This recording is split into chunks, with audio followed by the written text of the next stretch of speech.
kita akan belajar bersama-sama tentang masa penampian. Haleluya, ya. Masa penampian di mana gandum yang sudah saudaraku diolah, ditampi, dan kita menemukan gandum dan sekamnya. Haleluya. Mari kita bangkit berdiri dan membaca Matius 3 ayat 11 sampai 12. Silakan. Matius 3 ayat 11 sampai 12 dari terjemahan King James Indonesia. Sesungguhnya aku membaptiskan kamu dengan air untuk pertobatan. Tetapi ia yang datang sesudah saya itu lebih berkuasa daripada saya. Saya tidak layak mengangkat kasutnya. Ia akan membaptiskan kamu dengan Roh Kudus dan api. Penampinya ada di tangannya, dan ia akan membersihkan lantai pengirikannya, lalu mengumpulkan gandumnya ke dalam lumbung. Tetapi sekamnya akan dibakar dengan api yang tidak terpadamkan. Amin. Silakan duduk. Saudaraku, kita melihat ini kata-kata yang dikatakan oleh Yahya Pembaptis. Dia yang membaptis dengan air. Lalu ia mengatakan yang akan datang kemudian daripadanya. Saudaraku, kita lihat di sini dia mengatakan mengangkat kasutnya pun ia tidak berlayak. Yang akan datang itulah Putra manusia Yesus yang menjadi Tuhan dan Kristus. Dia yang akan membaptiskan dengan Roh Kudus dan api. Jadi kita melihat di sini ada 3 macam baptisan. Baptisan air, saudaraku, lalu baptisan roh, dan baptisan api. Jadi ada 3 baptisan. Haleluya, ya. Baptisan air itu dikerjakan oleh Yahya. Kemudian Tuhan Yesus dan murid-muridnya juga mengerjakan baptisan air, tapi yang membaptis dengan roh itu Tuhan Yesus, dan yang membaptis dengan api. Ini 3 baptisan yang berbeda. Baptisan roh itu baru terlaksana, dimulai sesudah Putra Manusia menyelesaikan tugasnya. Sampai selesai, tuntas. Dia naik ke sorga, dan 10 hari kemudian pada hari Pentakosta kita melihat murid-murid dan 120 orang di kamar loteng dibaptis dengan Roh Kudus. Jadi itulah baptisan Roh Kudus sesudah Putra Manusia Yesus dikorbankan dan selesai dengan sempurna. Tapi juga Tuhan Yesus akan membaptiskan dengan api. Ya, saudaraku, kadang-kadang ada beberapa penafsiran api itu baptisan Roh Kudus juga lain. Jadi ada air, Roh Kudus, dan api. Tuhan Yesus atau Putra Manusia Yesus sendiri juga sudah dibaptiskan dengan air oleh Yahya, dengan Roh Kudus. Roh Kudus turun ke atasnya waktu ia dibaptiskan, saudaraku. Dan juga dia akan dibaptiskan dengan api. Dia mengatakan betapa sedih atau susah kalau dia belum mengalami baptisan api, saudaraku. Dan kita lihat baptisan api ini adalah Golgota. Ini baptisan api, ujian terakhir baginya, dan dia menyelesaikan tugasnya. Jadi Tuhan Yesus sudah dibaptiskan dengan air, Roh Kudus, dan api. Kita baca di dalam Lukas pasal yang ke-12 ayat yang ke-50. Silakan. Demikian bunyinya, tetapi aku harus dibaptiskan dengan suatu baptisan, dan betapa susah aku sampai hal itu digenapi. Saudara lihat betapa susah katanya dalam KJI, King James Indonesia. Ini terjemahan dari terjemahan King James yang diterjemahkan dalam bahasa Indonesia oleh LAI dan Tulang Elisa. Saudaraku, dikatakan dia betul-betul merindukan sampai dia dibaptiskan dengan baptisan. Baptisan apa? Baptisan api. Itulah ujian terakhir.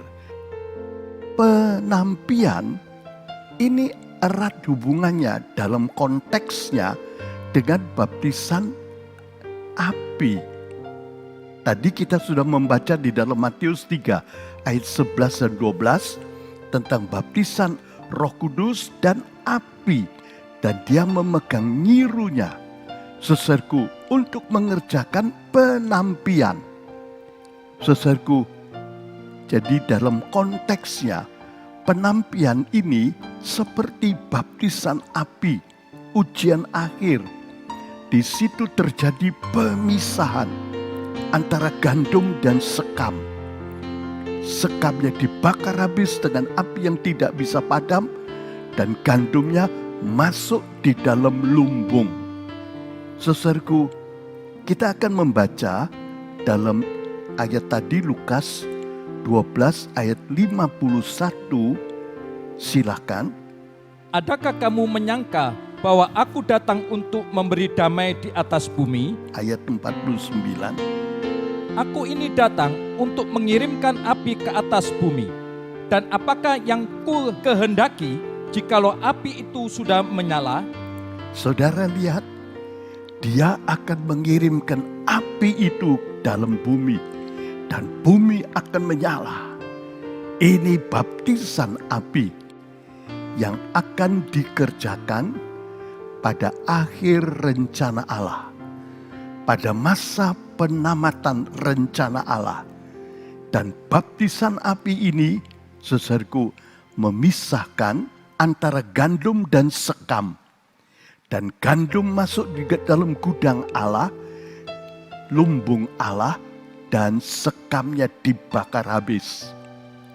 Ini api, ini penampian. Kita lihat itu dalam konteksnya.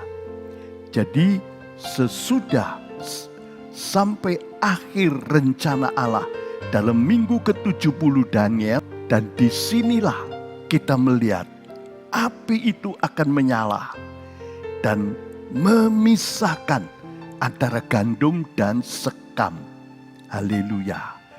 Antara golongan orang, saudaraku, yang hidup dalam kesucian, itu golongannya Allah, dan orang yang hidup dalam dosa, itu golongannya iblis.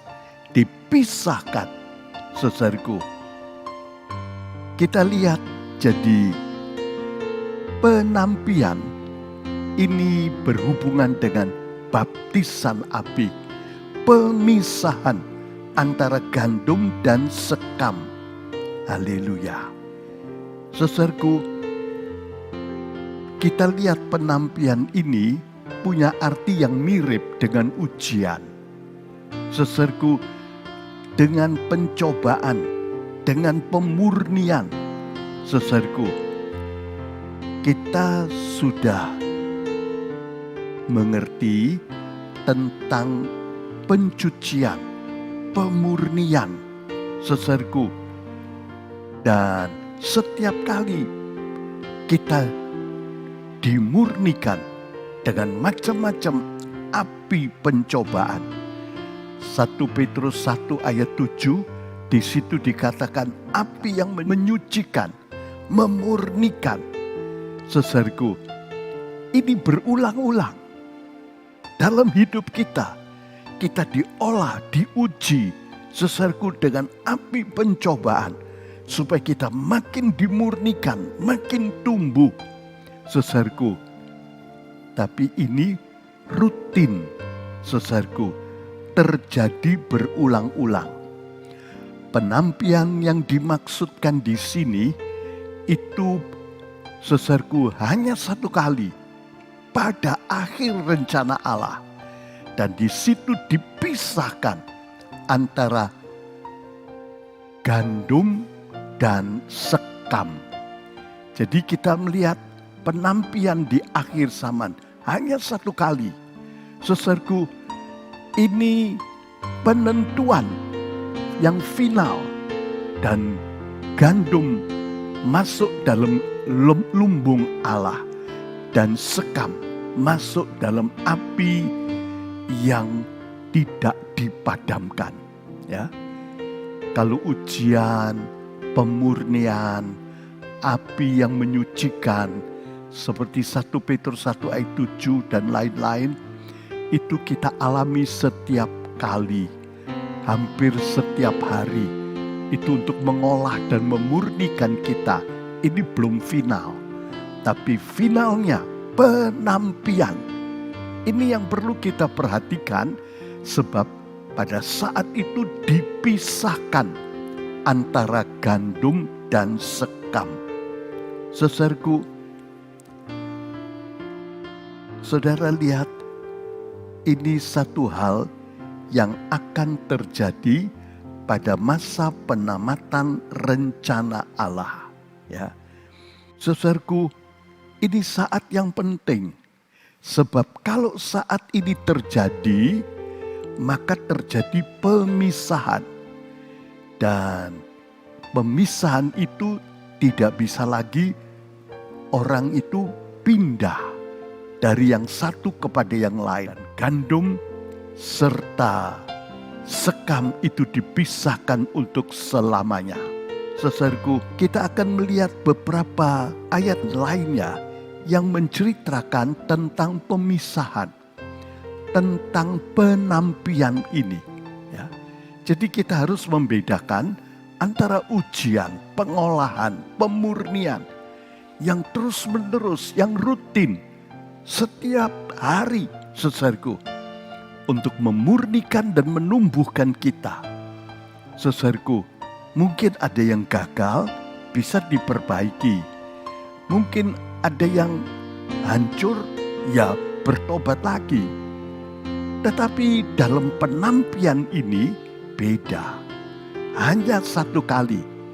Pada saat finishing, saudaraku, pada saat penamatan rencana Allah,